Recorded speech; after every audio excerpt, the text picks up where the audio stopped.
한국앤컴퍼니의 경영권 분쟁이 조현범 회장의 승리로 끝날 가능성이 높아졌습니다. 아버지인 조양래 명예회장의 지분 매입으로 사실상 경영권을 지켰다는 분석이 나오고 있습니다. 미국 반도체 기업 인텔이 인공지능 반도체 선두주자 엔비디아를 겨냥한 차세대 AI 칩을 선보였습니다. 삼성전자와 LG전자는 인텔의 새 인공지능 CPU를 탑재한 노트북을 내놨습니다. 이른바 프랑스판 인플레이션 감축법 시행으로 기아의 전기차 니로와 소울이 프랑스에서 보조금을 받지 못하게 됐습니다. 정부가 재평가를 요구하기로 했습니다. 정부가 층간소음에 대한 강력한 규제에 나서면서 건설사들이 신기술 개발에 속도를 내고 있습니다. 연구소를 만드는가 하면 소음을 줄일 수 있는 바닥재도 선보였습니다.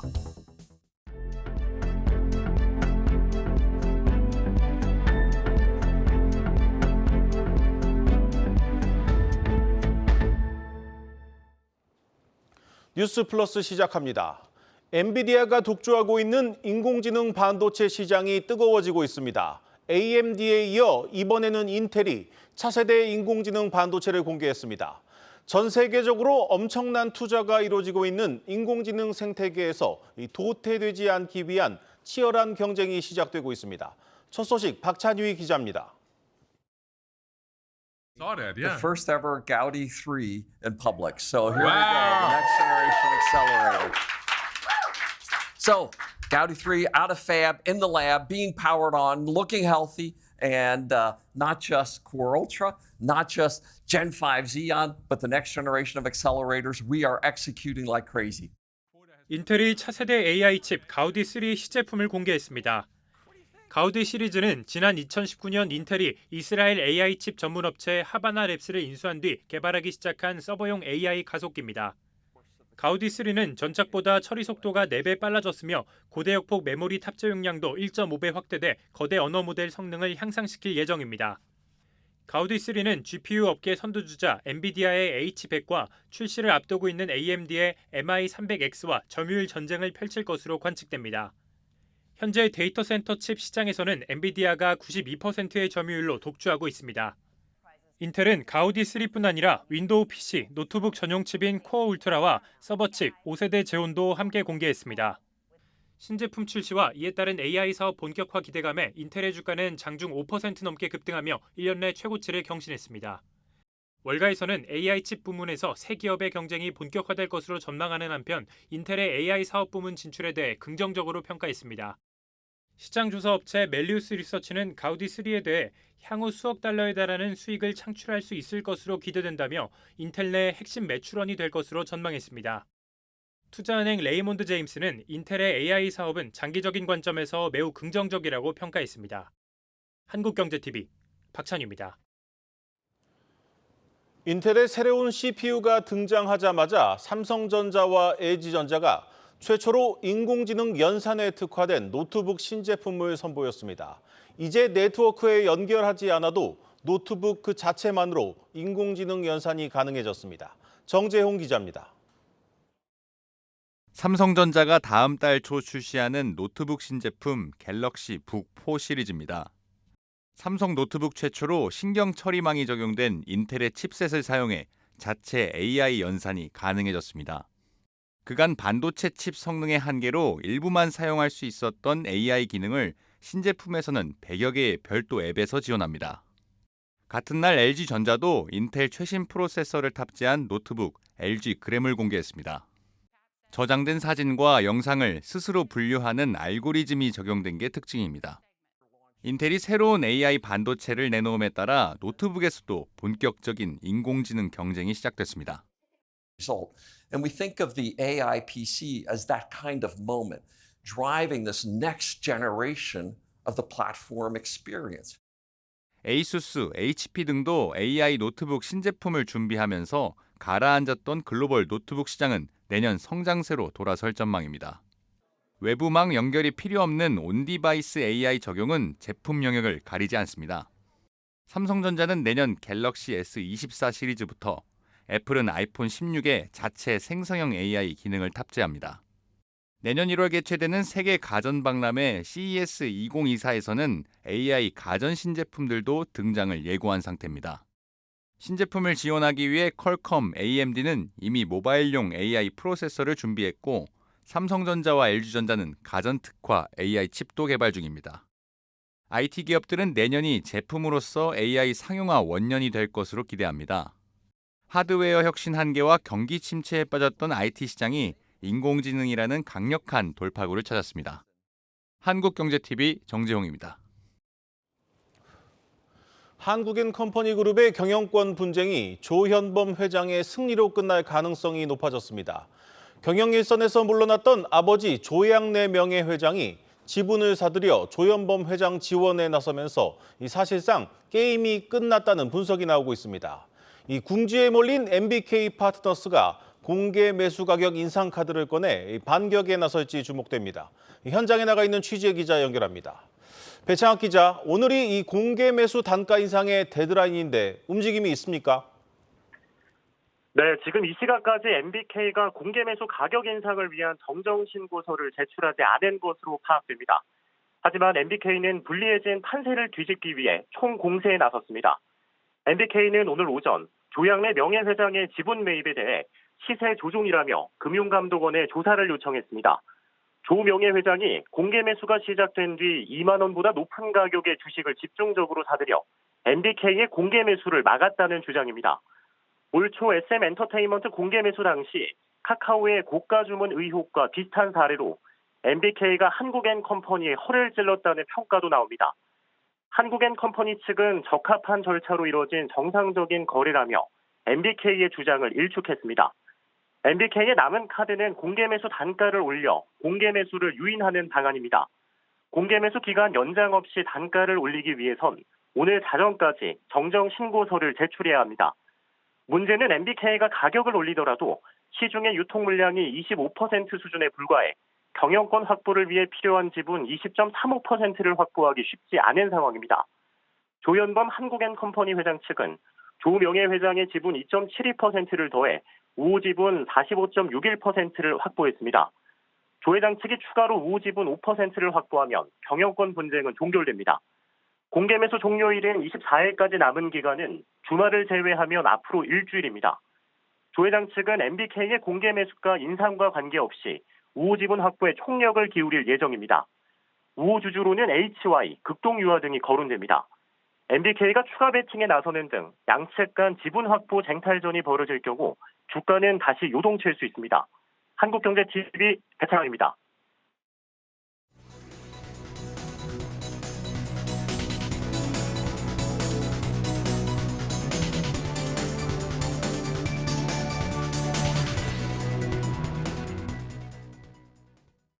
마켓플러스입니다.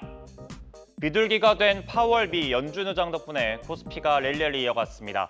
장 초반 2,570선을 넘기며 3달 만에 최고치를 기록했는데요. 역대 최고치를 기록한 필라델피아 반도체 지수에 힘입어 삼성전자, SK하이닉스 모두 올랐습니다. 어제에 이어 오늘도 외국인과 기관의 순매수가 이어졌습니다. 반면 개인 투자자들은 팔자를 고집 중인데요. 이틀간 두 시장에서 2조 9,900원어치 넘게 팔았습니다. 증시 낙관론이 퍼지는 가운데 노무라 증권은 내년 상반기 코스피가 2,760까지 갈 거라고도 했죠. 외국인, 기관은 같은 생각이지만 개인은 미심쩍은 분위기입니다. 파월 의장 말대로 진짜 금리를 내리겠냐는 의미겠죠. 실제로 지난해 12월 점도표에 따르면 올해 금리가 5.00에서 5.25 사이일 거란 예상이 가장 많았습니다.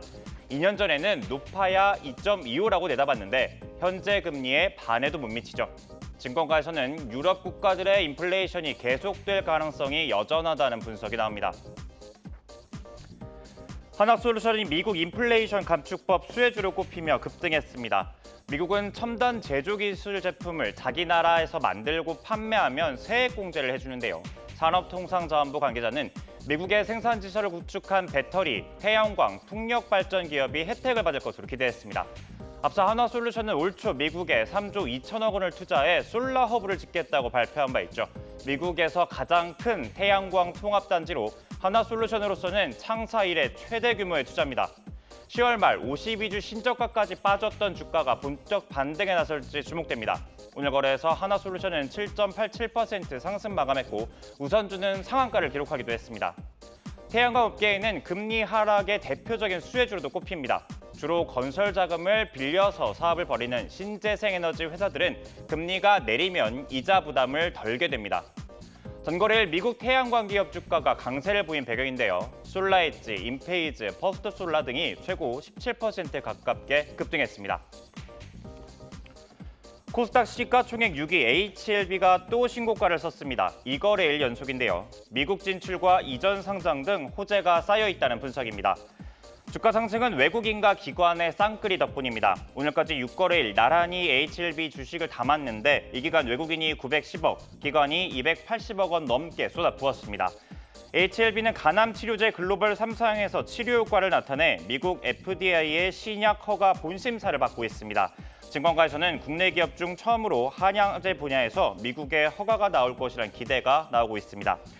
코스피로의 이전 상장 역시 대규모 자금 유입의 배경으로 지목됩니다. 지난 10월 17일 이사회 결의를 마쳤고 오늘 21일 열리는 임시주주총회에서 최종 결정을 앞두고 있는데요.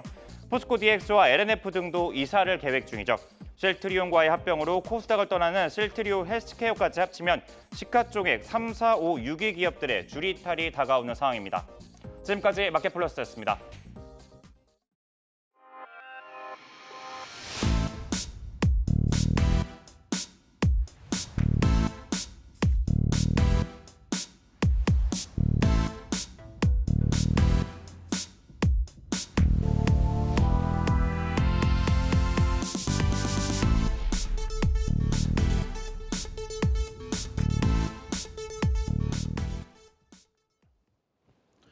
정부가 아파트 층간소음 문제를 강력 규제하겠다고 나서면서 건설사들 발등에 불이 떨어졌습니다. 소음을 줄이기 위한 기술 경쟁이 더욱 치열해질 전망인데 문제는 신기술이 도입되면 그만큼 더 올라갈 분양가를 우리가 감내할 수 있는가입니다. 양현주 기자입니다.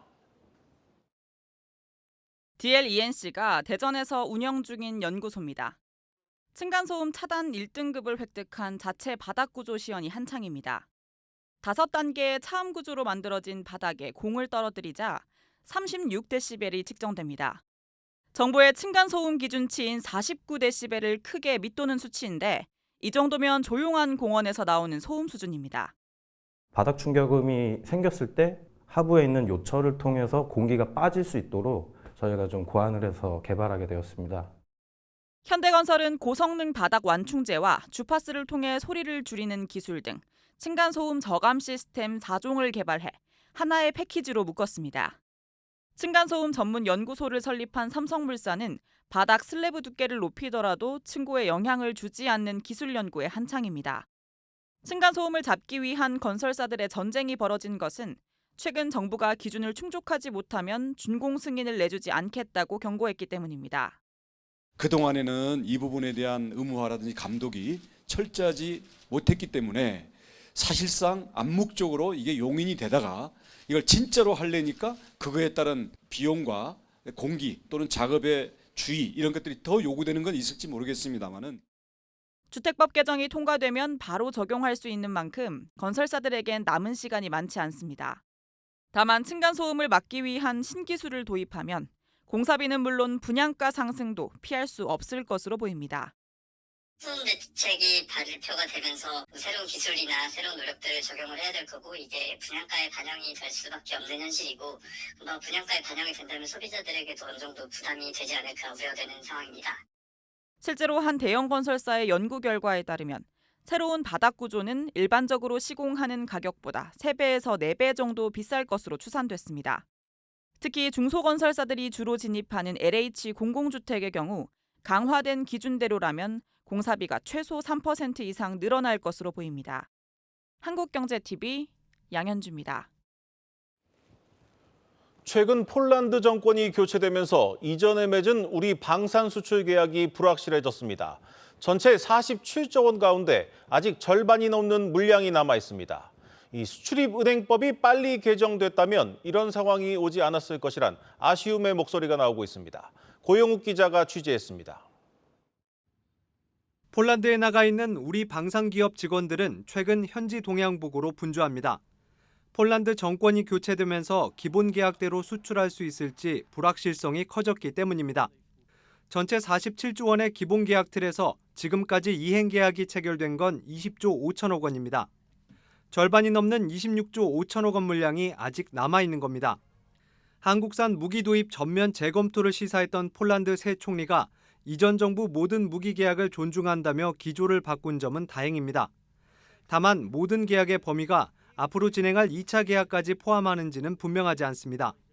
방산업계에선 수출입은행법이 제때 개정돼 수출금융 한도를 늘렸으면 지금보다 상황이 나았을 것이라고 토로합니다.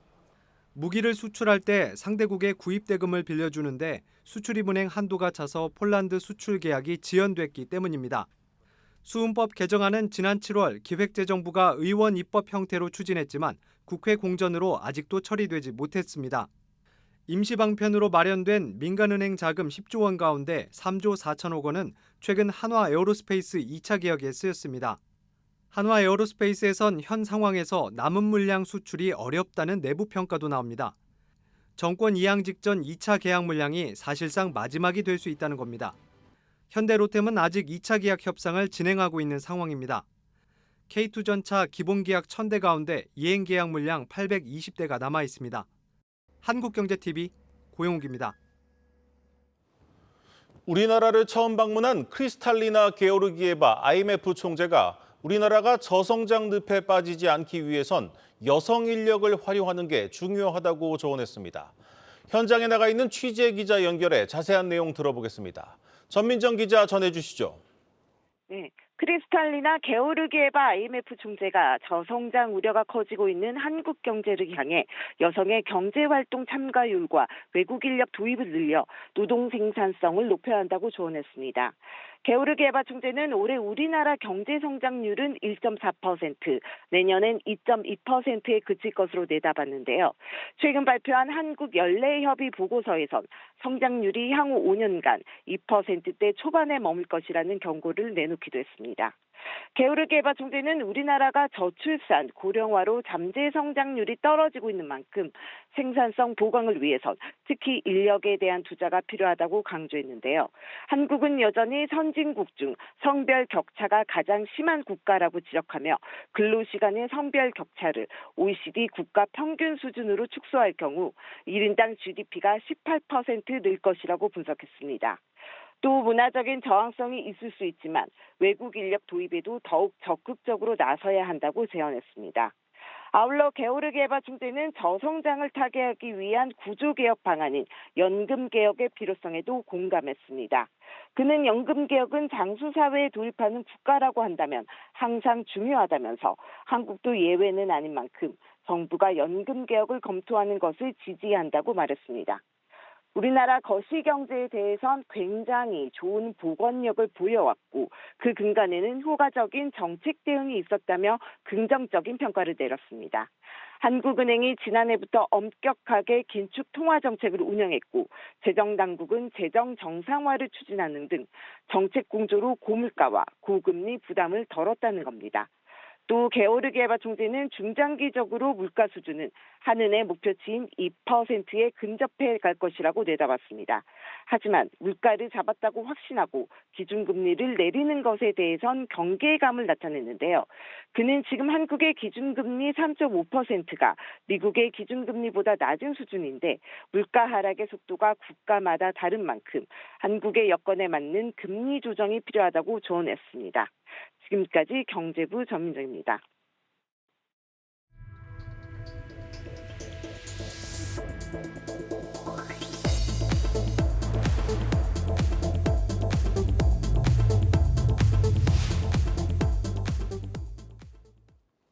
다가오는 새해 우리 주식시장 주요 이슈들 살펴보는 시간 마련했습니다. 증권부 김대현 기자 나왔습니다.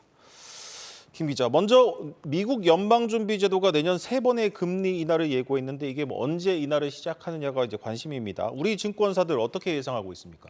네, 한국경제TV에서 삼성과 NH투자 그리고 한국투자증권 등 국내 주요 증권사 6곳의 리서치 센터장들과 직접 인터뷰를 진행했는데요. 리서치 센터장들은 연준이 내년 하반기부터 총 0.5%포인트에서 1%포인트까지 2, 3회 금리를 인하할 가능성이 크다고 입을 모았습니다. 현재 미국 기준금리가 연 5.25에서 5.50%인 점을 고려하면 연 4.25에서 5% 범위 내에서 금리가 내려갈 거라고 예측한 건데요. 연준이 내년 말 기준금리를 연 4.6%로 예상했는데 여기에서 크게 벗어나지 않은 수준이죠.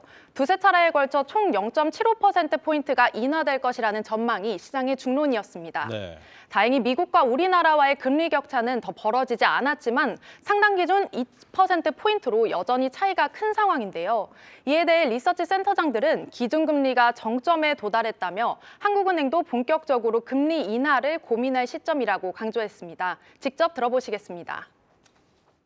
우리나라 금리 인하도 연준의 스탠스에 연동이 될 수밖에 없을 것 같고요. 지금 공교롭게도 미국의 금리 물가보다 한국의 물가가 더 높아요. 연준의 금리가 내리는 시점까지 가서 고민을 할 수밖에 없는 상황, 금리채 때문에. 우리도 내년 3분기는 돼야 되지 않을까.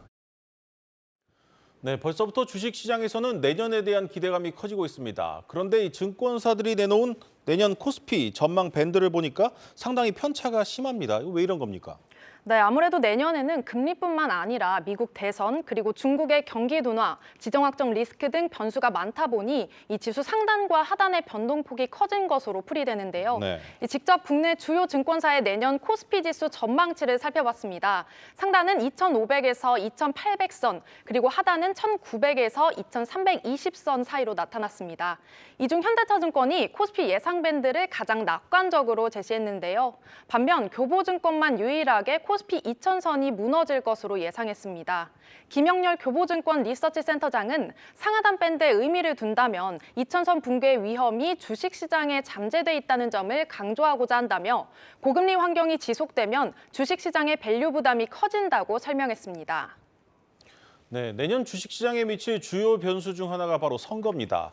특히 미국 대선이 최대 변수로 꼽히고 있는데 어떤 전망들이 나오고 있습니까? 네, 맞습니다. 물론 제3의 인물이 나올 수도 있겠지만 조 바이든 대통령과 도널드 트럼프 전 대통령이 재대결을 펼칠 가능성이 큰 상황입니다. 지난 9일 기준으로 트럼프 전 대통령의 지지율이 47%로 바이든 대통령보다 4%포인트 앞서고 있는데요. 네. 이 차기 미국 대통령이 누가 될지 예측하기 어려운 만큼 각각 당선할 경우를 가정해서 수의 업종을 비교해봤습니다. 우선 트럼프 전 대통령이 당선된다면 현재 바이든 행정부의 주요 정책의 변화가 불가피하다 이런 분석이 나오는데요. 리서치 센터장들은 공통적으로 친환경 에너지 관련주와 2차 전지주의 움직임을 살펴봐야 한다고 조언합니다. 이미 트럼프 전 대통령이 바이든 행정부가 추진해온 자동차 연비 규제와 전기차 의무 판매 비중을 없애겠다고 밝혔는데요. 아울러 인플레이션 감축법을 폐지하겠다고도 밝혔습니다. 윤성무 삼성증권 리서치 센터장은 미국 우선주의가 더욱 심화하고 국제 정세의 불안정성이 높아질 전망이라며 경제적으로는 친환경 에너지 정책이 후퇴하고 일반 관세 인상 압력 등 무역 분쟁 심화 등이 우려된다고 밝혔습니다. 바이든이 당선할 경우에는 대중국 견제 정책과 그린 에너지 보급을 높이기 위한 각종 지원금과 세제 혜택이 지속될 것이라는 전망이 나오는데요. 오태동 NH투자증권 센터장은 바이든 당선 시 전기차와 태양력, 풍력 등 친환경 테마가, 그리고 트럼프의 경우에는 국방과 전통 인프라 산업 관련 업종이 수혜를 받을 것이라고 분석했습니다. 네, 우리 총선도 이 4개월여 앞으로 다가왔는데 우리 시장에 영향을 미치는 부분 어떤 것들을 좀 지켜봐야 할까요? 네, 한국경제TV와 인터뷰를 진행한 리서치 센터장들 모두 주식시장 관련 정책들이 국내 증시에 미치는 영향은 제한적이라 이렇게 평가했는데요. 네, 다만 김지산 키움증권 리서치 센터장은 총선 전에 경기 부양책과 규제 완화 등이 맞물려 증시에 호재로 작용할 수 있지만 여당이 과반 의석에 실패할 경우 정책 추진 동력이 약화할 수 있다고 밝혔습니다. 특히 최근에는 한동훈 법무부 장관의 총선 출마설이 나오면서 관련 테마주들이 급등세를 타기도 했는데요. 증권가에선 이러한 테마주들이 시장의 전체적인 움직임은 아니라면서 굵직한 이벤트가 사라지면 주가가 대부분 급락하기 때문에 투자에 유의해야 한다고 당부했습니다. 관련해서 인터뷰 직접 들어보시겠습니다. 리스크는 충분히 관리가 될 수 있다고 저는 생각을 하기 때문에 총선 결과에 따라서 주식시장의 흐름이 크게 바뀌거나 하지는 않을 거라고 저는 생각을 합니다. 잘 들었습니다. 증권부 김대현 기자였습니다.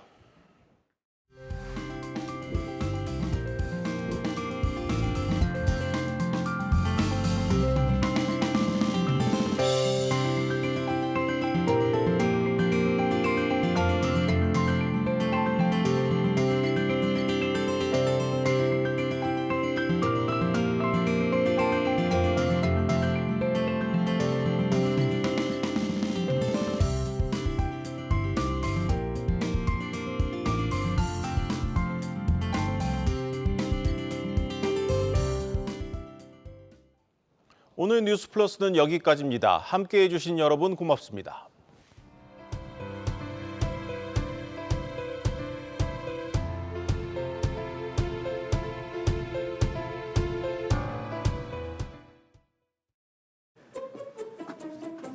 야, 그 토마토 너희 아빠가 핸드폰으로 키운 토마토냐? 맞아, 우리 아빠가 핸드폰으로 착착착 키운 토마토야. 농작물들이 더우면 창문과 천장을 활짝 열어주고 햇빛을 얼마나 받았을 때 더 맛있는지, 바람은 얼마나 닿아야 토마토 껍질이 탱탱한지 이걸 다 기록하고